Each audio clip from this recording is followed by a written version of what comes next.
Addio fuochi di mezz'estate, quello spettacolo di luci che illumina la calda notte di Ferragosto su Prato della Valle.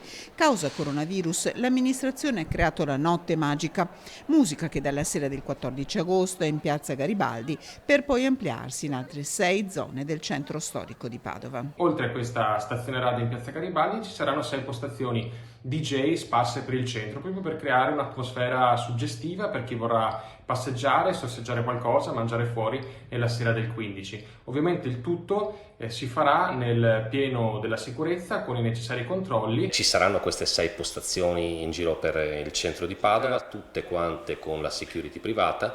In più noi metteremo in campo una squadra di 20 agenti con 3 ufficiali per controllare soprattutto che non ci siano degli assembramenti di persone. Attenzione massima quindi con la polizia locale, tutte le altre forze di polizia impegnate. Un Ferragosto all'insegna del mercato in Prato della Valle, come ogni sabato, ma anche di mostre e musei aperti, dalla Cappella degli Scrovegni a Palazzo della Ragione, tutto ovviamente nel rispetto delle regole con ingressi contingentati e mascherina.